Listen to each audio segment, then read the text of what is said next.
ऋग्वेद के 10वें मंडल में जब आप पढ़ेंगे पुरुषाः सुक्ता के अंदर, तो आपको वो पढ़ने के लिए मिलेगा। परमेश्वर को पहचाने कैसे कि वो मेरे लिए मर रहा है, उसके बारे में लिखा है कि अश्वमेघ यज्ञ का घोड़ा जिस तरह से अलग किया जाता है, वैसा ही वो पुरुष भी जब बलि किया जाएगा अलग किया जाएगा, और उसके सिर पे कांटों का गुच्छा सिर्फ इसलिए रखा जाएगा ताकि आप पहचान पाएं ये है वो मुक्तिदाता जो मेरे लिए मरता है।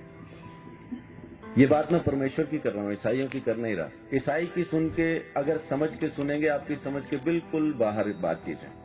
एक ईसाई बोलता है, हिंदू सुनता है, कुछ समझ में नहीं आता। लेकिन जब एक पापी बोलता है मैंने उद्धार पाया, आप भी पा सकते हैं और परमेश्वर की जरूरत आपको भी है, तो समझ में आने लगता। तो इसलिए हिंदू मुस्लिम सिख ईसाई की चादर तो पहले उतार के फेंक दे। परमेश्वर चाहिए तो हिंदू को मिलेगा नहीं, किधर भी लिखवा लो। सिख को मिलेगा नहीं, मुसलमान को मिलेगा नहीं, ईसाई को मिलेगा नहीं, मिलेगा इंसान को। उस इंसान को जो पापी है, स्वीकार करता है कि मैं हूं पापी और मुझे एक मुक्तिदाता की जरूरत है, उसी को तो मिलेगा। पहलवान को डॉक्टर की क्या जरूरत है? जरूरत तो मरीज को है। तो धर्मी को परमेश्वर नहीं चाहिए, परमेश्वर तो पापियों को चाहिए, और पापियों को बचाने ही वो जमीन पे आया है, यही उसकी मोहब्बत है। तो मैं अपनी बात को यहां खत्म करता हूं कि परमेश्वर प्रेम है। बाइबल के अंदर लिखा है, पहला यूहन्ना की पत्री में 4 अध्याय में लिखा है कि परमेश्वर प्रेम है। उसके प्रेम को समझेंगे तो आप अपने पापों से मुक्ति पा सकेंगे। दोबारा जन्म होना नहीं है आपका। माफ कीजिए, एक चीज ये छोटी सी क्लियर करके मैं अपनी बात को खत्म करूंगा, क्योंकि अपन को शैतान ने एक वहम में डाला हुआ है कि इस जन्म में नहीं तो अगले में मुक्ति हो जाएगी, इसलिए अपन आराम से बैठे। कहने वाले ने कहा था काल करे सो आज कर, आज करे सो अब, पल में प्रलय होगी, बहुरी करेगा कब। लेकिन शैतान ने बोला आज करे सो काल कर, काल करे सो परसों। इतनी जल्दी क्या पड़ी है जब जीना है बस। बच्चे, आपका नाम क्या है? ध्रुव। आपके बच्चे कहां हैं? अजीब सवाल है। उम्र क्या है आपकी? 9 साल के बच्चे से मैं पूछ रहा हूं कि आपके बच्चे कहां हैं?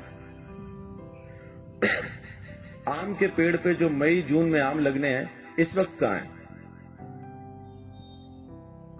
बहुत बहुत शुक्रिया।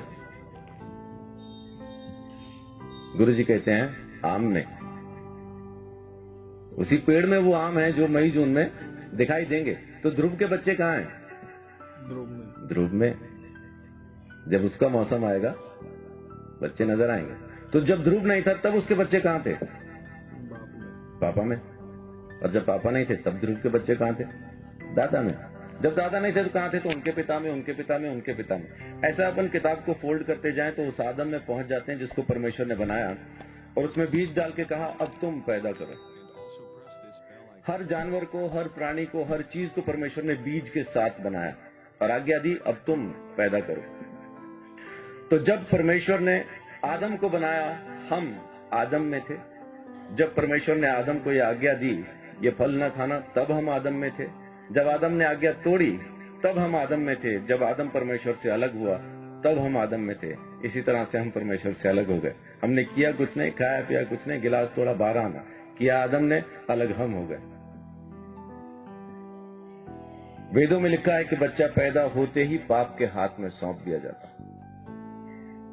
पैदा होते ही पापी हो जाता, कारण उसका बीज पापी है। एड्स जिस माँ बाप को है, बच्चा पैदा करेंगे एड्स की बीमारी के साथ पैदा होना। इस वजह से हम पैदा ही पापी होते हैं, इसलिए हमें मुक्ति की जरूरत है। और अगर मुक्ति हम खुद ले सकते होते तो मुक्ति दाता शब्द कभी आता नहीं आता।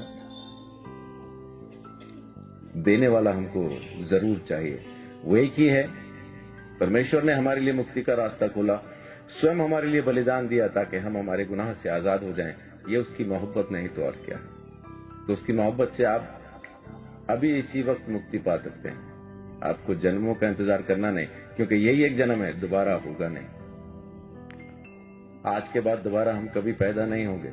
ये पहला और आखिरी जन्म है। मुक्ति मिलेगी तो अब, नहीं मिलेगी तो कभी नहीं।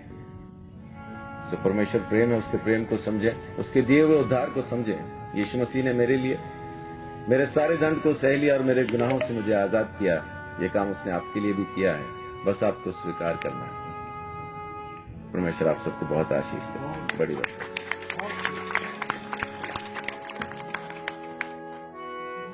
बहुत धन्यवाद पास्टर संजीव चौधरी जी का।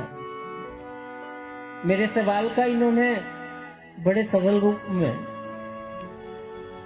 उत्तर दे दिया,